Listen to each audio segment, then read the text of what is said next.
Buenos días, queridos hermanos, amigos que me están viendo por esta plataforma. Para los que no me conocen, mi nombre es Luis Pineda, soy miembro de la Iglesia Bautista Betel y he sido llamado por Dios y también por la Iglesia para compartirles hoy la palabra del Señor. Vamos a aprovechar este momento, estos primeros minutos, para ponernos en oración. Vamos a orar, así que les pido que me acompañen en este momento. Padre nuestro que estás en los cielos, Señor, santificado sea tu nombre. Señor, tú solamente eres digno, Señor, de recibir la gloria y la honra, Señor. Que venga a nosotros tu reino, Señor, en este momento, Señor, hoy, a través de tu palabra, Señor, a través de la predicación, Señor. Que esa semilla del reino sea plantada en buenos corazones, Señor, para que se haga tu voluntad, de la misma manera en que se hace en los cielos, Señor, que también se haga aquí en la tierra, Señor. Enséñanos a hacer tu voluntad y que tu Espíritu nos guíe hacia la rectitud, Señor. En este día, Padre eterno, nos presentamos en el nombre de tu Santo Hijo Jesucristo para pedirte, Señor, que tú nos acompañes en esta predicación, en esta reflexión, Señor, de hoy. Que no sean nuestros pensamientos, que no sean nuestros prejuicios, Señor, sino que sea tu santa palabra, Señor, que sea tu voz a través de tu palabra la que nos hable, la que nos guíe, Señor. Padre, para que tú y solamente tú te lleves la gloria y la honra y para que nosotros seamos edificados, Señor, en tu palabra. Te damos gracias, Padre Santo, por todas estas maravillosas bendiciones que nos has dado, por guardarnos, Señor, de todo mal, Señor, y ayúdanos, Dios, para que este mensaje, Señor, y este tiempo sea de edificación y de vida eterna, Señor. Te lo pedimos nuevamente, Señor, en el nombre de Jesús. Amén.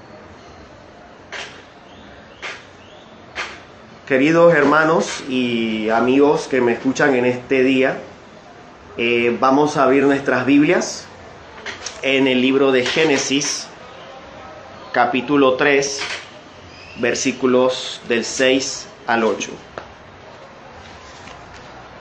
Génesis, capítulo 3, versículos del 6 al 8. Génesis 3, del 6 al 8. Dice así, Génesis 3, del 6 al 8.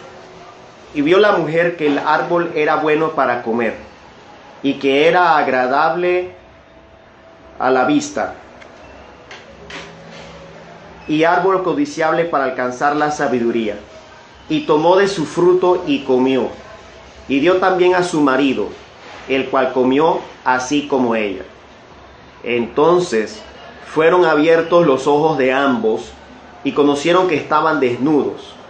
Entonces cosieron hojas de higuera y se hicieron delantales. Y oyeron la voz de Jehová Dios que se paseaba en el huerto, al aire del día. Y el hombre y su mujer se escondieron de la presencia de Jehová Dios entre los árboles del huerto. Amén, la palabra de Dios. Ahora, muchos de nosotros estamos posiblemente experimentando temor por la situación en la que nos encontramos en este momento. Este temor ahorita mismo es el que nos está haciendo estar en la casa, es el que nos está haciendo quedarnos en casa, y realmente el temor no es un problema en sí mismo. De hecho, el temor es una emoción, el miedo es una emoción que nos ayuda a preservar nuestra vida. El temor y el miedo son emociones que nos ayudan a estar seguros, a cuidar nuestra vida. Y ese es el temor o ese es el miedo que ahorita mismo nos hace estar en la casa. De lo contrario, estaríamos allá afuera haciendo cualquier otra cosa y sin miedo a las consecuencias. Y aquí hay que ser bastante claros en este punto. Los peligros, las crisis y los problemas siempre han ocurrido. Y la verdad, siempre seguirán ocurriendo. Sin embargo, es evidente en este siglo XXI en el que estamos nosotros, que nosotros ya no le tememos a las cosas que antes nosotros les temíamos. Nosotros hemos perdido el miedo. Pero ¿por qué digo que hemos perdido el miedo? Es algo malo. ¿Por qué es algo malo? Es malo porque ya no, nosotros como no le tenemos miedo a absolutamente a nada o a casi a nada, vivimos de una manera en la que no nos importa absolutamente nada. Vivimos de una forma en la que no importan las consecuencias. Vivimos de una forma como si nosotros fuésemos indestructibles, como si a nosotros no nos pasara absolutamente nada. Y no hay miedo al futuro, porque lo que más importa es el hoy. Y esta pérdida del temor, que decíamos para los que acaban de unirse, es una emoción buena porque Dios la puso en nuestro ser para preservar nuestra vida. Recuerden que el miedo es lo que nos prepara para proteger nuestra vida del peligro o para defender nuestra vida. Pero el problema de nosotros es que la pérdida de ese miedo ha provocado que nosotros ya no le temamos a las cosas que debemos temerle. Y hay algo a lo que nosotros debemos temerle realmente, y es al pecado. Porque a diferencia de las crisis, a diferencia de los peligros, que como hemos dicho, y ustedes pueden consultar los libros de historia, pueden consultar los manuales de la historia humana, siempre han existido epidemias, siempre han existido crisis. Y yo, la verdad es que antes, cuando era joven, pensaba que nosotros éramos inmunes a los peligros. Pensaban que las personas no pasaban problemas. Pero si usted le pregunta a una persona de 30, 40, 50 años si su vida no ha tenido problemas, y creo que la mayoría va a decir sí. Sí, yo he vivido momentos de problemas, he vivido momentos de crisis. Entonces ellas van a ser parte de nuestra vida. Y Dios nos ha dado la oportunidad y la capacidad en su misericordia y en su gracia de superar esos problemas. Pero hay un problema, hay una enfermedad que no tiene cura por sí misma. Y esa enfermedad es el pecado.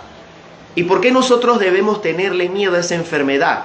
Porque sus consecuencias permanecerán para siempre.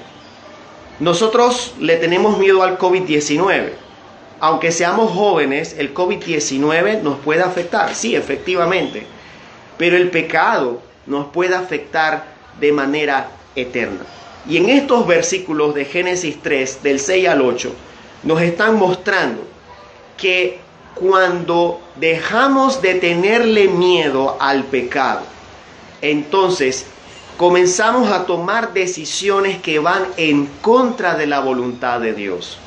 Y esas decisiones que van en contra de la voluntad de Dios nos pueden llevar a la muerte eterna en el infierno. Por eso, en esta oportunidad, el propósito de este mensaje es hacer conciencia de la verdadera naturaleza y del peligro del pecado y del alcance de la espectacular obra de Cristo en beneficio de los que creen en Él. Para ello, nosotros vamos a dividir este mensaje en 3 secciones. Vamos a seguir el esquema que siguieron el Señor Jesucristo y nuestros apóstoles, o los apóstoles de la iglesia, sus apóstoles. Primero, vamos a ver qué significan los versículos. Vamos a ver su significado dentro del texto. Segundo, qué relación tienen ellos con el resto de la Biblia, qué podemos aprender de ellos. Y finalmente, cómo podemos aplicarlo a nuestras vidas hoy. Entonces, vámonos a Génesis 3:6 y vamos a leerlo nuevamente. Dice: y vio la mujer que el árbol era bueno para comer, y que era agradable a los ojos, y árbol codiciable para alcanzar sabiduría. Y aquí nosotros vemos que después de que la tentación y las falsas expectativas que el diablo sembró en la mente de Eva comenzaron a hacer fruto en su mente, comenzaron a hacer fruto en su alma. Eva dice que vio que el fruto era bueno para comer, era agradable a los ojos y árbol codiciable para la vida, para la sabiduría. Y en cuanto a la tentación y el pecado, hay dos cosas que son importantes saber, que posiblemente sepamos, pero es necesario recordar. En primer lugar, hay una diferencia entre el pecado y la tentación. La tentación es la puerta al pecado, es la antesala al pecado. La tentación consiste en la atracción que siente nuestra naturaleza caída por cosas pecaminosas. Esa es la tentación. En cambio, el pecado es el acto mismo que realizamos cuando caemos en una tentación. La tentación entonces es nuestra atracción por las cosas pecaminosas por causa de nuestra naturaleza caída, pero el pecado es el acto mismo de caer en la tentación. Eso en primer lugar. En segundo lugar, hay que resaltar que hay pecados que moral y socialmente están mal vistos. Pecados como lujuria, palabras sucias y egoísmo.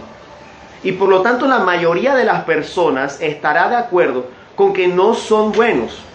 Muchos hasta los condenarán. Sin embargo, y con mucha humildad y respeto tengo que decir esto, hay otros pecados que normalmente no condenamos, porque la mayoría de las personas los considera como simples defectos del carácter. Y entre estos pecados es posible mencionar las enemistades, los celos y la envidia. Ahora, ¿cómo nosotros sabemos que estos son pecados? Bueno, porque la Biblia enseña que los que practican tales cosas no heredarán el reino de Dios. Vámonos un momento, por favor, sin perder Génesis, a Gálatas, capítulo 5, versículos del 20 al 21. Gálatas 5, del 20 al 21. Gálatas 5, del 20 al 21. Dice así, Gálatas 5, del 20 al 21. Idolatría, hechicería, enemistades, pleitos, celos, iras, contiendas, disensiones, herejías, envidias, homicidios, borracheras, orgías y cosas semejantes a estas, acerca de las cuales os amonesto, como ya os lo he dicho antes, que los que practican tales cosas no heredarán el reino de Dios.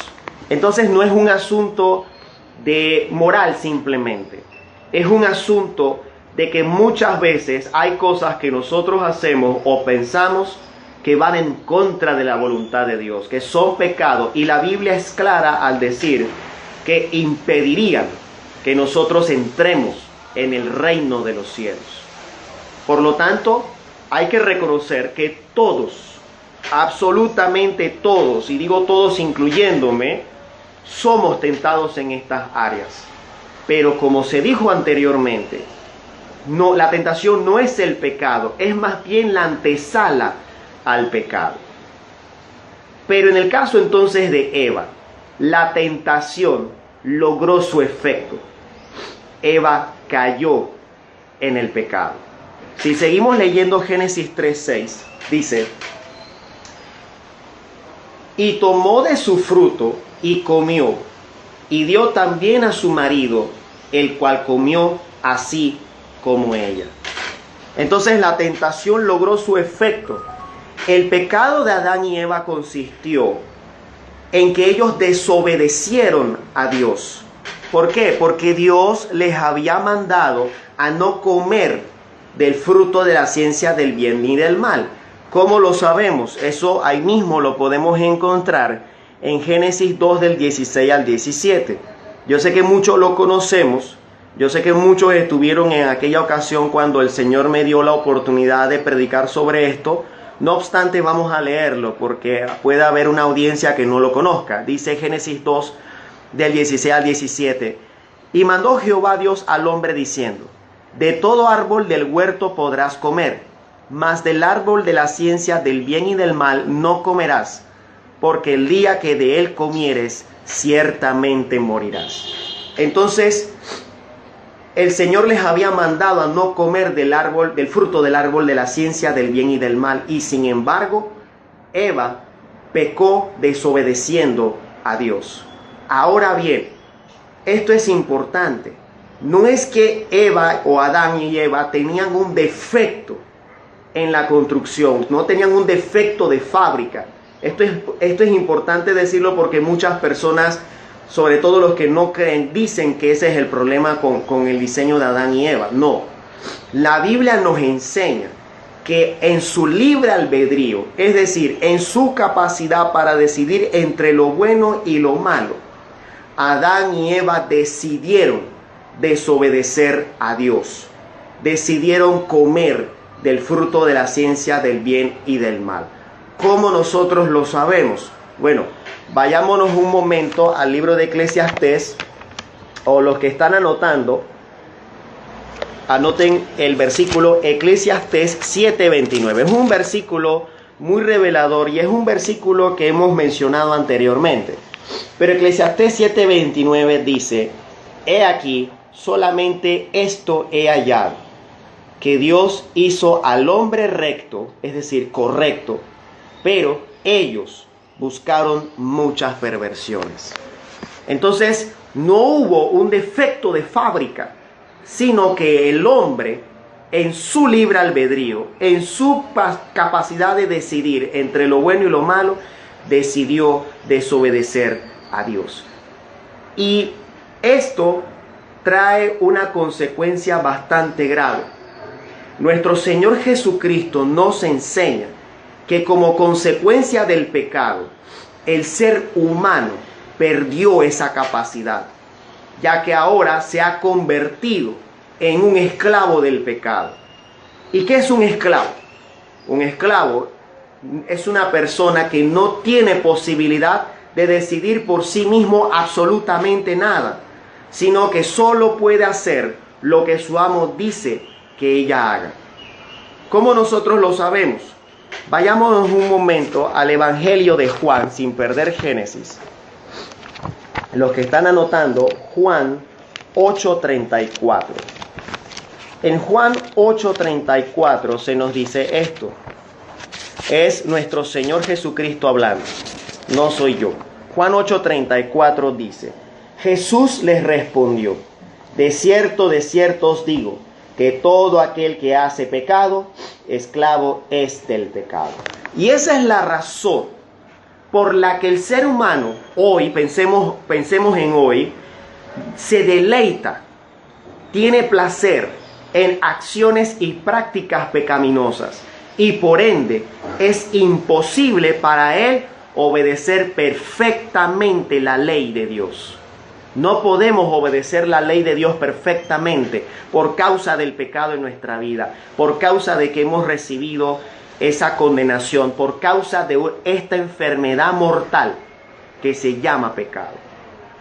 Después de pecar contra Dios, al comer el fruto, Génesis 3:7 nos describe el primer efecto del pecado en la vida de Adán y Eva. Vamos a ver Génesis 3:7. Dice: entonces fueron abiertos los ojos de ambos y conocieron que estaban desnudos.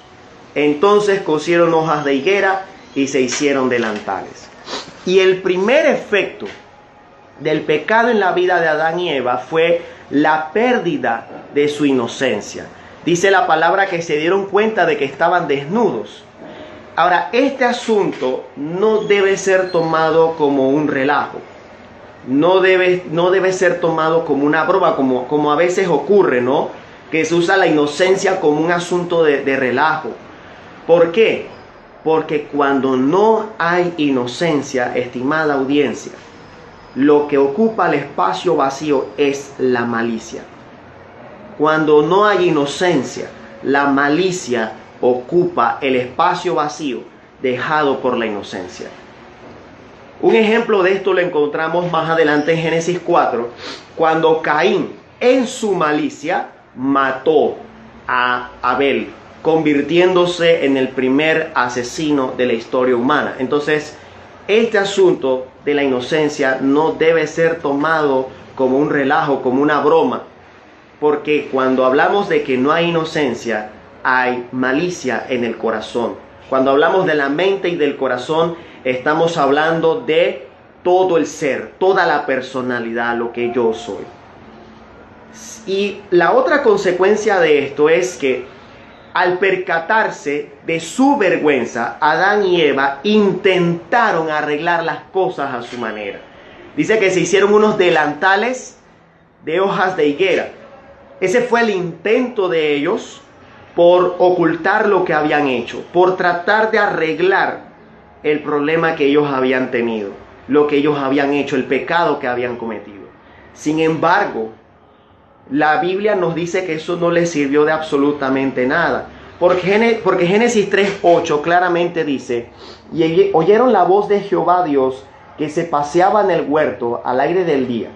Y el hombre y su mujer, ¿qué hicieron? Dice, se escondieron de la presencia de Jehová Dios entre los árboles del huerto.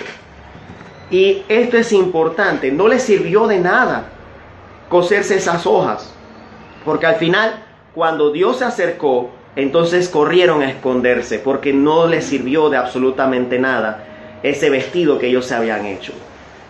Pero lo peor de todo es que en su mente ellos sabían que la consecuencia de la desobediencia era la muerte. Génesis 2:17 lo dice. Génesis 2:17, mas del árbol de la ciencia del bien y del mal no comerás, porque el día que de él comieres, ciertamente morirás. Entonces la consecuencia de su obediencia era la muerte. Y vamos a ponernos un momentito en el lugar de ellos.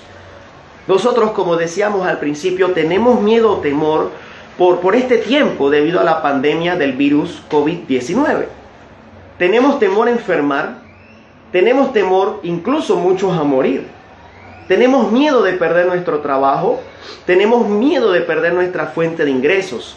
Sin embargo, es necesario decir que estas cosas quedan opacadas ante la realidad de que el pecado en nuestras vidas puede hacer que nuestro cuerpo y nuestra alma terminen eternamente en el infierno. Es por esa razón que los primeros cristianos, por ejemplo, no le tenían miedo o no les tenían miedo a las tribulaciones, porque ellos sabían que todo eso sería pasajero y solo anhelaban el reino de los cielos. Como dice la Biblia, buscad primeramente el reino de Dios y la justicia de Él, y entonces todo lo demás vendrá por añadidura. Y el reino de Dios es eterno. Ellos sufrían enfermedades, ellos sufrían persecución, ellos sufrían hambre, ellos perdían su trabajo por ser cristianos, ellos sufrían muerte, pero nada de eso importaba cuando ellos recordaban las promesas de vida eterna de su Señor y Dios. Finalmente, aquí hay una gran advertencia que podemos extraer de este versículo número 8. Respetada audiencia, Dios sabía lo que Adán y Eva habían hecho. Dios no hizo nada para agarrarlos por sorpresa. Él no tocó no les apareció de repente. Él no estaba escondido y de pronto salió. No. Dios permitió que ellos se dieran cuenta que Él estaba por ahí. Dice, y oyeron la voz de Jehová Dios que se paseaba en el huerto. Con mucho respeto y mucha humildad hay que recordar que para Dios no hay secretos. Nosotros podemos ocultarnos. Nosotros podemos ocultarnos del pastor, podemos ocultarnos de la iglesia, podemos ocultarnos de nuestros padres, podemos ocultarnos de la familia, del jefe, podemos vivir una vida recta y correcta. Sin embargo, delante de Dios no hay secretos, no nos podemos ocultar. Dice la Biblia que Él tiene ojos como llama de fuego. Eso significa que Él ve más allá de las apariencias. Aunque yo esté escondido en un búnker, Él me ve dentro de ese búnker. Sin embargo, yo debo estar consciente de que Dios está presente y Él está vigilando, como dice un hermano apologista. Él sabe lo que nosotros hacemos. Él sabe lo que pensamos cuando nadie nos ve. Por eso Dios no puede ser engañado o Dios no puede ser burlado, como dice la Biblia. En Gálatas 6:7, por cierto. Bien, es posible obtener muchas páginas y muchas horas de conversación sobre estos versículos. Cuando estaba preparando este mensaje me puse a pensar, wow, creo que un solo versículo sirve para muchas prédicas. No obstante, hay una enseñanza que debemos llevar en nuestra mente y en nuestro corazón hoy. Hermanos y amigos, el pecado no puede ser tomado a la ligera. El pecado no es un asunto de un juego. Y hay dos ideas que se pueden proponer para sostener esta enseñanza. En primera instancia, el pecado consiste, en palabras simples, en desobedecer a Dios. Y la desobediencia trae como consecuencia la muerte. ¿Cómo nosotros lo sabemos? Vámonos a libros de Romanos y vamos a quedarnos un poco en Romanos, porque vamos a ver varios versículos de este libro. Vamos a sustentar lo que el Nuevo Testamento, la Biblia misma, nos habla al respecto.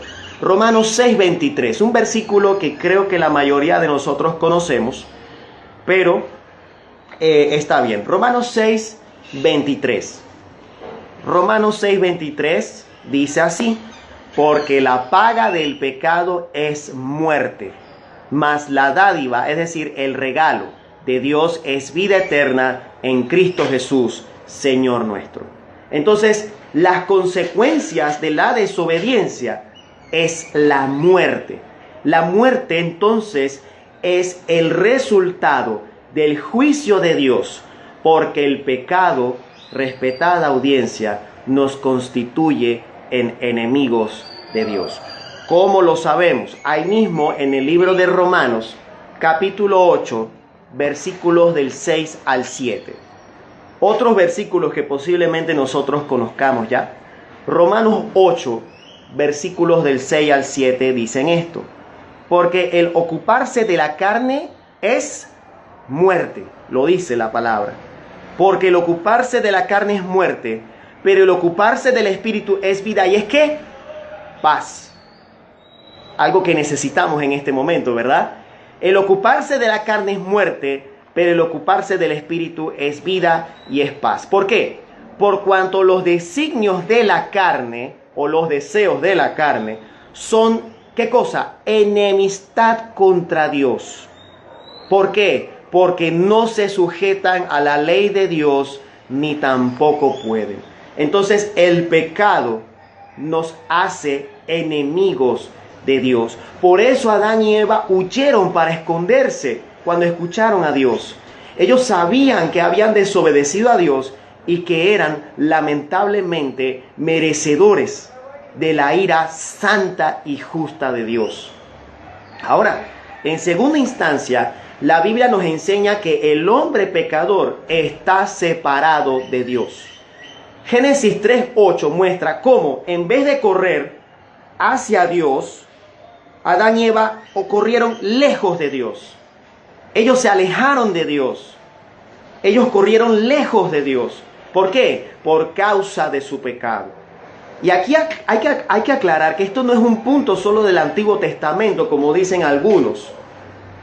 El Nuevo Testamento nos enseña también claramente, porque la Biblia es un todo. No hay una cosa como que el Antiguo Testamento es algo distinto del Nuevo Testamento. No, el mismo Dios del Antiguo Testamento es el mismo Dios del Nuevo Testamento. Por eso dice que el Señor Jesucristo es el mismo ayer y hoy y por los siglos.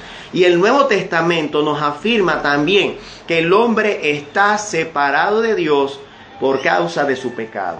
¿Cómo lo sabemos? Romanos 3:23, otro versículo muy conocido por muchos de nosotros.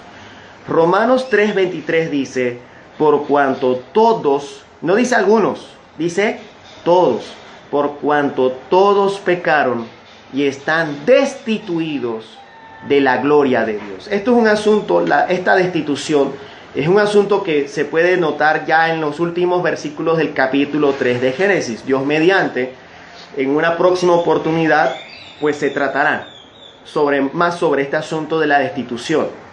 Pero el punto es que todos hemos pecado y estamos lejos, separados de la gloria de Dios. El pecado nos separa de Dios. Por lo tanto, nosotros podemos concluir, con base en esto, que no podemos estar cerca de Dios, ni podemos acercarnos a Dios si vivimos una vida de pecado, si vivimos practicando el pecado.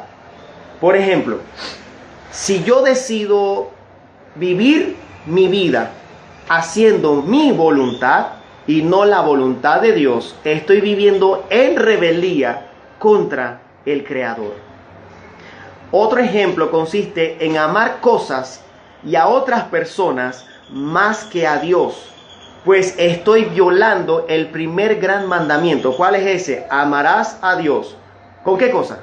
Con todo tu corazón, con toda tu mente, con toda tu alma y con todas tus fuerzas.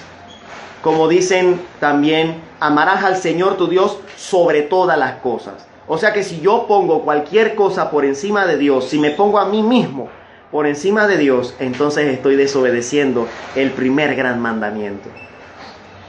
Además, tener un corazón lleno de envidia, rencor y odio contra mi hermano o contra mi prójimo es estar en pecado.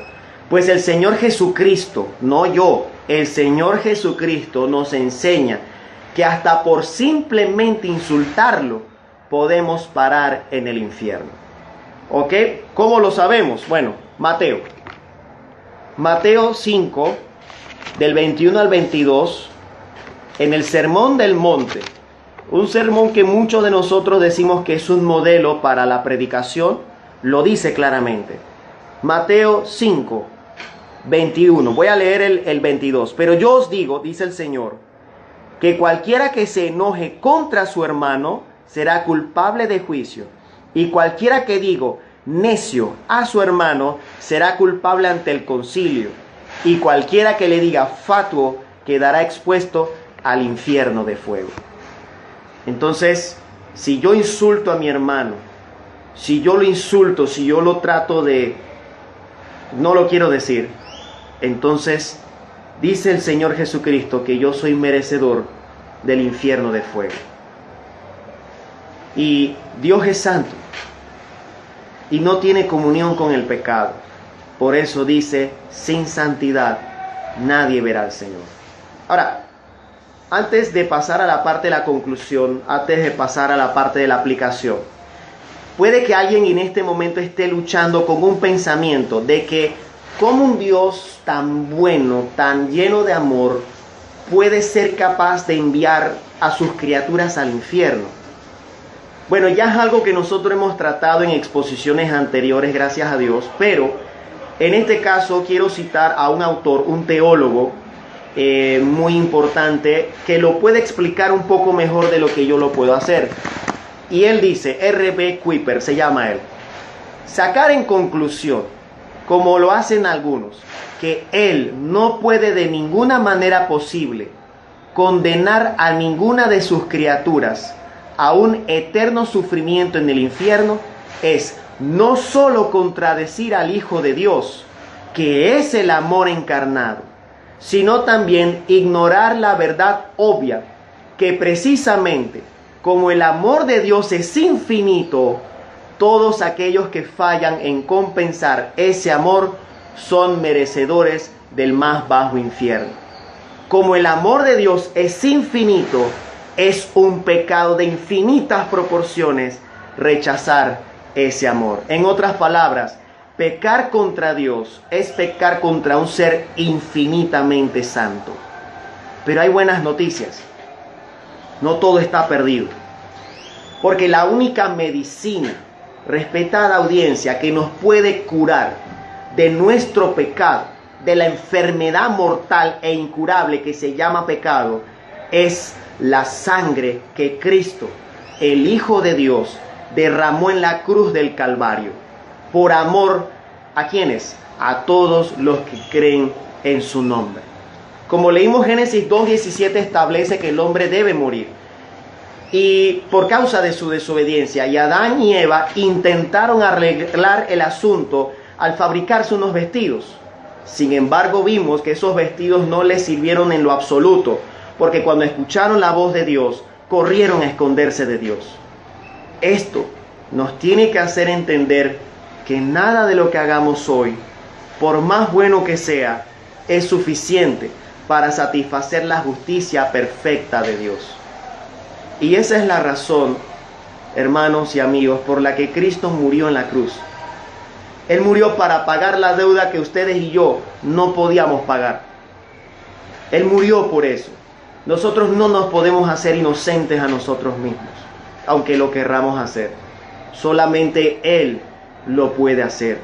Nosotros, ¿por qué? Porque nosotros somos incapaces de obedecer perfectamente la ley de Dios.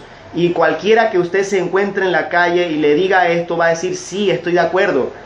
No podemos obedecer la ley perfectamente. No podemos obedecer la ley de Dios, perfectamente. Y aquí hay que tener un poco de cuidado, porque nadie es moralmente superior a nadie. Si alguno dice ser un cristiano y se cree moralmente superior a otra persona, entonces lamentablemente no ha entendido verdaderamente el Evangelio. Porque yo no soy santo por mis propias fuerzas. Yo soy santo porque Él me hace santo a mí. Y Cristo hizo lo que nosotros no podíamos hacer. Cristo obedeció perfectamente la ley de Dios, de manera que ese sacrificio fue aceptado por Dios. Y ahora Él se encuentra a la diestra del Padre, viviendo para salvar, no temporalmente, viviendo para salvar eternamente a todos aquellos que corramos a Él en fe y arrepentimiento. Como dice la Biblia, cuánto más la sangre de Cristo, quien mediante el Espíritu eterno se ofreció a sí mismo sin mancha a Dios, limpiará nuestras conciencias de las obras muertas para servir al Dios vivo. Y más adelante añade, para que los que han sido llamados reciban la promesa de la herencia eterna. Para los que están anotando, eso se encuentra en Hebreos capítulo 9, versículos del 14 al 15. Hebreos 9, del 14 al 15. En consecuencia, si estamos recibiendo hoy el llamado de Dios para ir hacia Cristo, corramos y clamemos a Él por misericordia, porque en el futuro ese mismo Señor regresará como juez de toda la tierra y no tendrá por inocente al culpable, como dice Nahum 1:2. ¿Cómo escaparemos del juicio de Dios si menospreciamos su amor infinito demostrado en el derramamiento de la preciosa sangre de su amado Hijo Jesucristo? Piénselo por un momento. Cada vez que nosotros pecamos, es como si estuviéramos clavando un clavo a Cristo en la cruz. Es como si estuviésemos escupiéndolo en la cara, como vemos en las películas, en la televisión. Cuando los soldados le escupen en la cara al Señor, así somos nosotros cada vez que nosotros pecamos. Así que corramos a Cristo. Si en este momento estamos sintiendo el llamado de Dios, corramos a Cristo. No perdamos el tiempo, porque mañana puede ser demasiado tarde. El tiempo de salvación es hoy. Y hay muchas otras cosas que podemos considerar sobre esto. Pero para ir terminando, hay dos aplicaciones que podemos obtener sobre esto.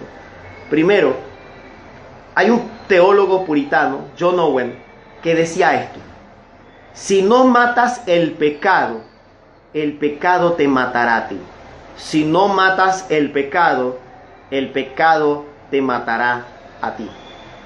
Adán y Eva sintieron miedo por pecar contra Dios, y era lógico, porque la consecuencia del pecado es la muerte. Nosotros le tenemos más miedo entonces a perder cosas temporales, pero no le tenemos miedo a las cosas que son eternas. no le tenemos temor a Dios. Por eso pecamos. Por eso vivimos como vivimos. Entonces yo no estoy señalando a usted, me estoy señalando a mí. Debemos señalarnos a nosotros mismos, autoexamen. Yo que me considero cristiano, ¿estoy mortificando o matando el pecado en mi vida? Recuérdese que el pecado no es solo lujuria, no es solo fornicación, no es solo mentira. El pecado también puede ser envidia, puede ser celos, puede ser hablar del hermano o de la hermana, puede ser el orgullo y puede ser la vanidad.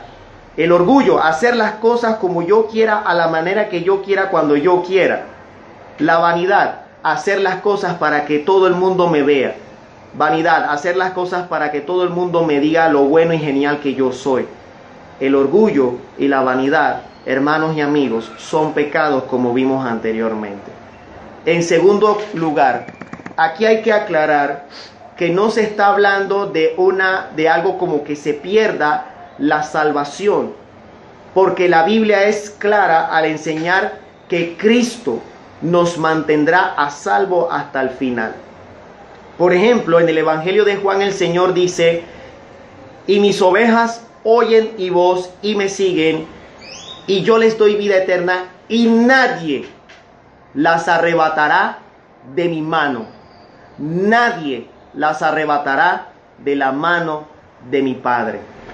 El hombre salvo no practicará el pecado, más bien le dolerá pecar, odiará pecar.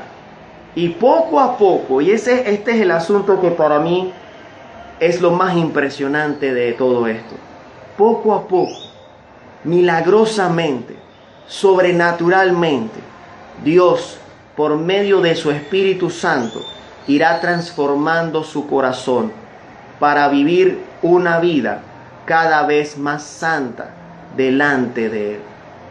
Eso lo podemos encontrar en 2 de Corintios 3:17. Y esa es nuestra esperanza si somos creyentes en Él. Dios no nos desamparará. Mire, podrá fundirse el cielo y convertirse en hierro si es posible. Podrá derretirse la tierra. Estoy parafraseando los profetas del Antiguo Testamento. Pero el amor de Dios permanecerá para siempre para todos aquellos que lo temen, para todos aquellos que tiemblan ante su palabra. Puede derretirse todo, podemos perder muchas cosas, pero Dios nunca nos desamparará si nosotros somos de Él. Por eso creemos en que los que son de Dios, por el Espíritu Santo, perseverarán hasta el final. Porque la palabra de Dios dice, en medio de la tribulación, dice: mas el que persevere hasta el fin, ese será salvo. Pero lo que puede ocurrir es que lo que hay es una falsa seguridad de salvación, o una seguridad de salvación falsa. Y hay que tener mucho cuidado con esto. El hombre no salvo, el hombre que no ha nacido de nuevo, él puede estar de acuerdo con lo que estamos diciendo. Él puede decir: sí, estoy 100% de acuerdo con lo que tú estás diciendo. Él puede sentir tristeza en este momento. Él puede sentir miedo. Incluso él puede decir en este momento: voy a cambiar. Voy a vivir una vida fuerte en Dios. Voy a vivir cosas buenas para Dios.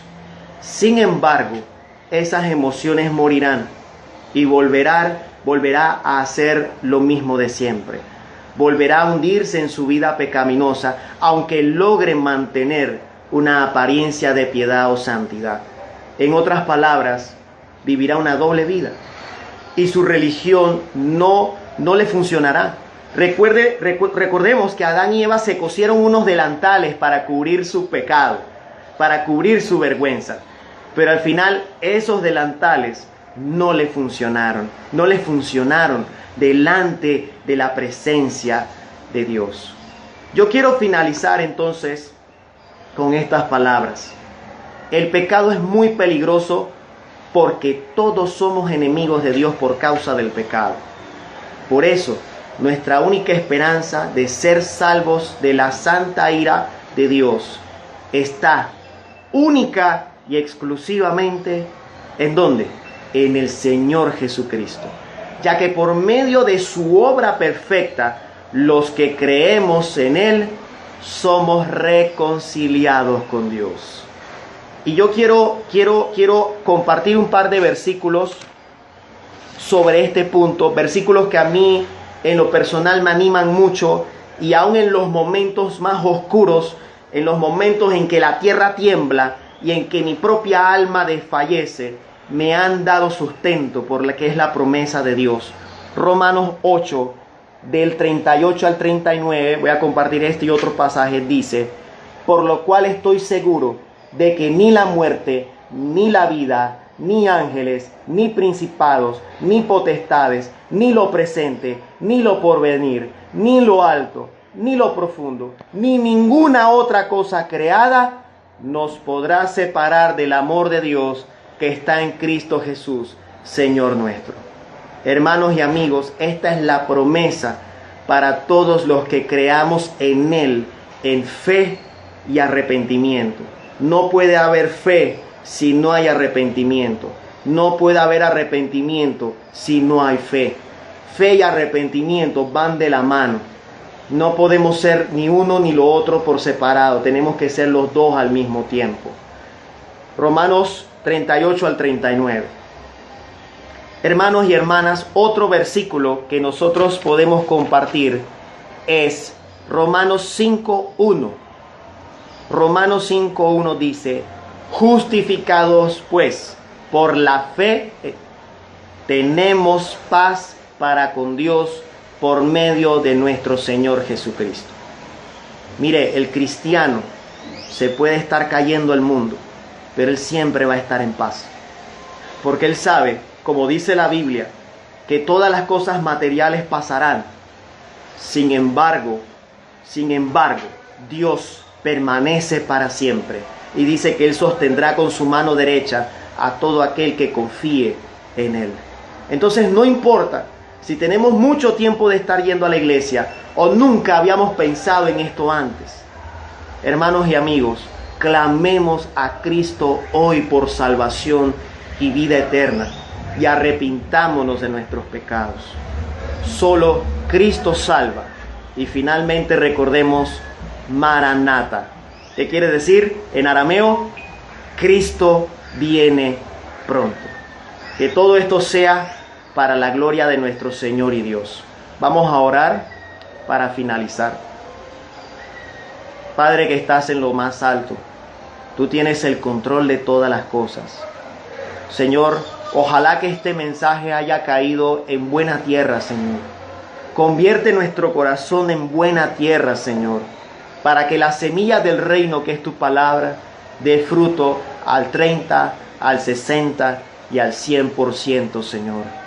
Transfórmanos, Señor, en nuevas criaturas, Señor. Y que los que te conocemos, Señor, podamos mantenernos anclados a la roca de salvación que es nuestro Señor Jesucristo. Señor, si hay pecado en nosotros, porque lamentablemente, como dice el salmista, hemos sido concebidos en maldad, perdónanos, Señor. Perdónanos, Señor, por todas las malas palabras, los malos pensamientos y las malas acciones que nosotros hemos hecho. Y ayúdanos, Dios, a vivir esa vida que tú quieres que nosotros vivamos.